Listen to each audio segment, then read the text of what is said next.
আসসালামু আলাইকুম। নবম শ্রেণীর শিক্ষার্থীরা, আশা করি তোমরা সবাই ভালো আছো। এখন আমি তোমাদের সাথে পদার্থবিজ্ঞান খ সেট প্রশ্নটি নিয়ে আলোচনা করব। তো ভিডিওটি শুরু করার আগে একটা ইম্পোর্টেন্ট এবং গুরুত্বপূর্ণ তথ্য দিয়ে দেই। তোমরা সকলেই জানো আমাদের চ্যানেলটির নাম হচ্ছে এম এডুকেশন আওয়ার। কিন্তু গত ২-১ দিনের মধ্যে আমাদের চ্যানেলটির নাম পরিবর্তন হয় আবির মেন্টর এই নামটি রাখা হবে এবং এই হচ্ছে আমাদের চ্যানেলের নতুন লোগো। তো লোগোটি আমাদের আগের লোগো এবং চ্যানেলের লোগোর সাথে মিল রেখে বানানো হয়েছে, যার কারণে তোমাদের আমাদের চিনতে যেন অসুবিধা না হয়। ঠিক আছে? তো এখন আসো আমাদের পদার্থবিজ্ঞান যে মেইন কোয়েশ্চেনটা আছে সেটার মধ্যে আমরা চলে আসি। তো দেখতেই পাচ্ছি এটা হচ্ছে পদার্থবিজ্ঞান ৯ম শ্রেণীর কোয়েশ্চেন, সেট হচ্ছে খ। আমি সেট ক এর কোয়েশ্চেনটি খুব তাড়াতাড়ি আপলোড দেওয়ার চেষ্টা করো। তোমাদের যদি অন্যান্য যেই সাবজেক্টের সেটগুলা লাগে এগুলা তোমরা কমেন্টে জানাও এবং কোন বিষয়ের কোন সাবজেক্টটা তোমাদের দরকার হবে সেটাও তোমরা আমাকে কমেন্টে জানায় যাও। তারপর দেখো এটা ক নাম্বার লিখছে, মৌলিক রাশি কাকে বলে? খ নাম্বার, তারের ব্যাস পরিমাপে স্লাইড ক্যালিপার্স অপেক্ষা স্ক্রু গজ অধিকতর গ্রহণযোগ্য কেন ব্যাখ্যা করো। গ, ভার্নিয়ার সমাপাতন নির্ণয় করো। গ, ঘনকের এক পৃষ্ঠের ক্ষেত্রফল পরিমাপে পরিমাপকটি যথেষ্ট নির্ভরযোগ্য হবে কিনা গাণিতিকভাবে বিশ্লেষণ করো। তারপর দেখো রাশি কাকে বলে? কর্দমাথ মাটিতে গাড়ি চাকা ঘুরলে অনেক সময় গাড়ির সম্মুখে অগ্রসর হতে পারে না কেন? গ নাম্বার, ঘনকের ধার পরিমাপের সময় ভার্নিয়ার সমাপতন নির্ণয় করো। ঘ নাম্বার, ঘনকটির আয়তন পরিমাপে যথেষ্ট নির্ভুল কিনা গাণিতিকভাবে মতামত দাও।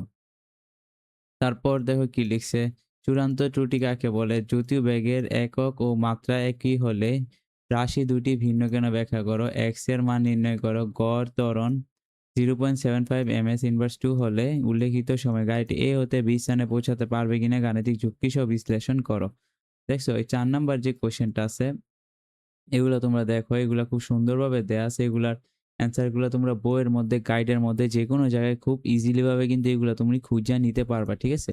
আশা করি এতটুকু তো তোমরা করতেই পারবা। এখন এগুলা যদি তোমরা করো তো এখান থেকে তোমরা চাইলে স্ক্রিনশট নিতে পারো, অথবা যদি তোমরা চাও যে স্যার আমরা এখান থেকে স্ক্রিনশট নিব না, এটার পিডিএফ লিংক কমেন্ট বক্সে এবং ডেসক্রিপশন বক্সে আমার টেলিগ্রাম চ্যানেলের লিংক দেওয়া থাকবে। সেখানে এটার পিডিএফ লিংক অলরেডি আপলোড করা আছে। তোমরা চাইলে সেখান থেকেও দেখে নিতে পারো। ওকে, এ হচ্ছে ৫ নাম্বার দেখো কোয়েশ্চেন। আর যারা টেলিগ্রাম ইউজ করো না তারা এখান থেকে স্ক্রিনশট নিয়ে নাও। আর দেখো এই হচ্ছে ৬ নাম্বার কোয়েশ্চেন, দেখছো? তারপর আসো, এটা হচ্ছে দেখো ৭ নাম্বার কোয়েশ্চেন। তো ৭ নাম্বার কোয়েশ্চেনে তোমরা ভালোভাবে পড়বা। আর এই দেখো সংক্ষিপ্ত প্রশ্ন ৭ টা কি আছে? ভৌত রাশিকে ২ ভাগে বিভক্ত করার ২ টি সুবিধা লেখো। স্লাইড ক্যালিপার্স স্ক্রু গেজের মধ্যে ২ টি পার্থক্য লেখো। চলন্ত বাস হতে বাইরে গাছপালাগুলোকে গতিশীল মনে হয় ব্যাখ্যা করো। স্পন্দন গতি এক ধরনের পর্যায়বৃত্ত গতি ব্যাখ্যা করো। বস্তুর বেগের উপর প্রযুক্ত বল কিভাবে প্রভাব ফেলে? সবল নিউক্লিয় বল ও দুর্বল নিউক্লিয় বলের তুলনা করো। একই ত্বরণে লিফটে ওঠা-নামার ক্ষেত্রে কোনো বস্তুর ওজনের তারতম্য হয় কেন ব্যাখ্যা করো। ঠিক আছে? তো এই হচ্ছিল আমাদের যেই সিকিউ গুলা ছিল। ঠিক আছে? তার এই যে দেখো এখানে আমাদের এমসিকিউ গুলা খুব সুন্দরভাবে দেয়া আছে। যেমন ১ম কে দেখান যে তাপ এক ধরনের শক্তি এবং যান্ত্রিক শক্তিকে তার শক্তিতে রূপান্তর করো।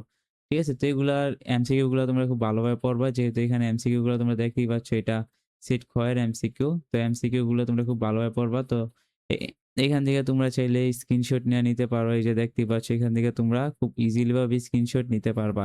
সবল নিউক্লিয় বলের পাল্লা কত? তো এগুলা এটসেট্রা, এটসেট্রা তোমরা খুব ভালোভাবে ২৫ টা এমসিকিউ দেখে নাও। এগুলা এমসিকিউ গুলা তোমরা বইয়ের সাথে মিলায় নিবে এবং বইয়ের সাথে মিল রেইখা তোমরা এগুলা ভালোভাবে কিন্তু অ্যান্সার গুলা বের করবা আশা করি। তো শিক্ষার্থীরা, আশা করি তোমরা সেট খ এর প্রশ্নটা পেয়ে খুশি হয়েছো। অনেকে কমেন্ট করতেছিলা। যাই হোক, পরবর্তীতে তোমার কোন সেটের এই প্রশ্নটি লাগবে সেটা কমেন্ট করে জানাও। আল্লাহ হাফেজ।